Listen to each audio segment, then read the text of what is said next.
Magical Mr. C.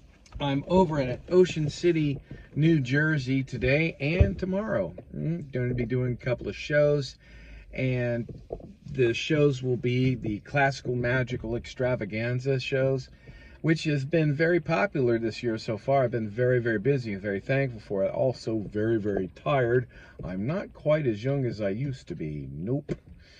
Yeah, I've kind of gotten a little worn over the years, but that's okay. I can still do it. Yeah. I'm doing a little bit of a change up with the musical selections for this particular show because I really want to establish the opener as very, very strong. And not that it wasn't before, it's the selection of the music is just a little bit slower paced, and I didn't stop to consider that although a very, very effective musical number, it probably belongs more into the middle of the act as opposed to at the beginning of it.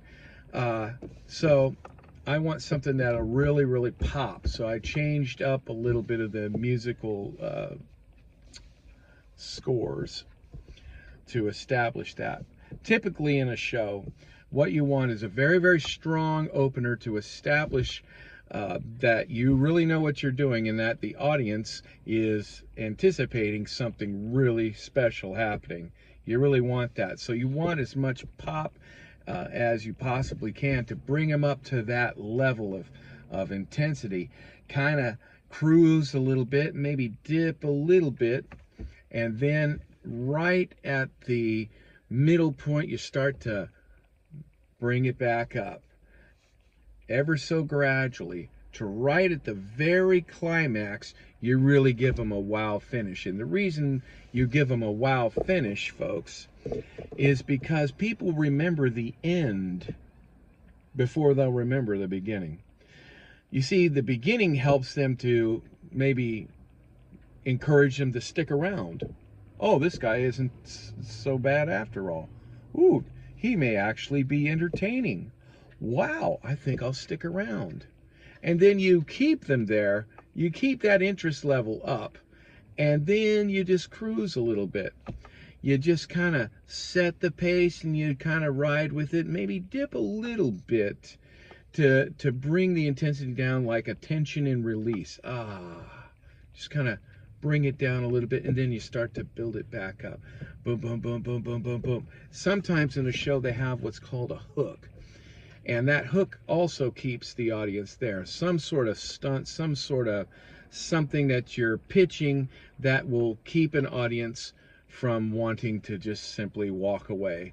They're keeping my attention. Why? Because you're constantly saying, hey, here, stick around. You don't want to miss this particular event that's happening in the show. That's what's called the hook. And that hook keeps you there, and it starts to build that momentum up, up, up, up until that wow finish. Yeah, like I say, the wow finish. People remember the finish before they remember the opening. In fact, they remember the finish before they remember the middle portions of the show too. That wow finish is what people remember, and that is why I insist on having the shadow box of Shangri-La at the very, very end, because you give them that wow finish and then you put that little cherry on the top with that surprise at the very end. That's how I've always done it, and it's worked for me thus far these 20 years. I can't wait to see what the next 20 years holds for me. Ooh, makes my imagination just swim a little while.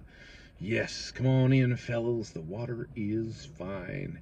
So, with that in mind, I hope that you take the time to make a comment or two. If you have anything to say or to ask about what I do, hit the like and subscribe and share with others. I am Magical Mr. C, signing off.